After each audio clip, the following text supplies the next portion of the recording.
بسم اللہ الرحمن الرحیم۔ السلام علیکم ورحمۃ اللہ وبرکاتہ۔ جمعہ کے روز 80 بار یہ درود شریف پڑھیں۔ رسول اللہ صلی اللہ علیہ وآلہ وسلم نے ارشاد فرمایا، جس نے جمعہ کے روز مجھ پر 80 بار درود پڑھا، اللہ تعالیٰ نے اس کے 80 برس کے گناہ بخش دیے۔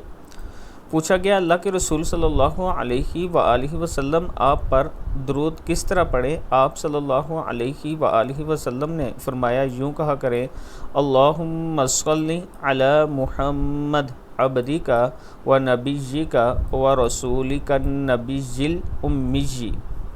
اللہم صلی علی محمد عبدک و نبیک و رسولک النبی الامی۔ صدق اللہ العظیم۔ جمعے کے دن درود شریف کثرت سے پڑھا کریں۔ ویسے بھی اللہ تعالیٰ کے رسول صلی اللہ علیہ وآلہ وسلم نے ارشاد فرمایا، جس کو کوئی غم ہو وہ مجھ پر درود پڑھے، اس کا غم بھی ختم ہوگا، گناہ بھی مٹ جائیں گے۔ اللہ تعالیٰ ہم سب کو درود پاک کثرت سے پڑھنے کی توفیق عطا فرمائے۔ ویڈیو کو آپ دوستوں نے آگے ضرور شیئر کرنا ہے۔ بسم اللہ الرحمن الرحیم۔ السلام علیکم ورحمۃ اللہ وبرکاتہ۔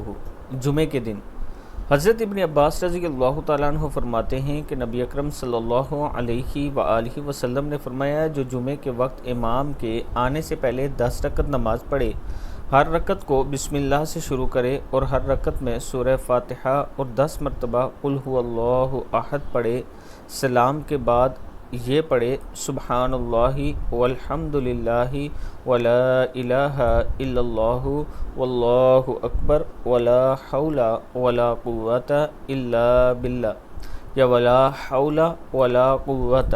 اس کے بعد جو دعا کرے گا قبول ہوگی۔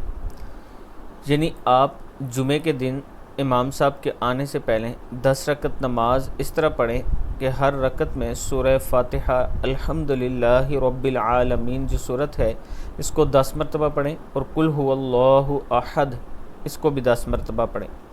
پھر اس کے بعد آپ نے سلام پھیرنا ہے، ٹھیک ہے، یا آپ نے 10 رکعت نماز پڑھنی ہے ٹوٹل اس طرح، اور اس کے بعد آپ نے سبحان اللہ والحمد للہ ولا الہ الا اللہ واللہ اکبر ولا حول ولا قوت پڑھنا ہے۔ پھر اللہ کے حضور دعا کرنی ہے، اللہ تعالیٰ ضرور آپ کی دعا کو قبول کرے گا۔ یہ جو ہے یہ دعا یہ 3 مرتبہ پڑھ لیں۔ اللہ تعالیٰ ہم سب کی مغفرت فرمائے، اللہ تعالیٰ ہمارے جتنے بیمار ہیں ان سب کو جنت الفردوس میں اعلیٰ مقام عطا فرمائے۔ السلام علیکم ورحمۃ اللہ وبرکاتہ۔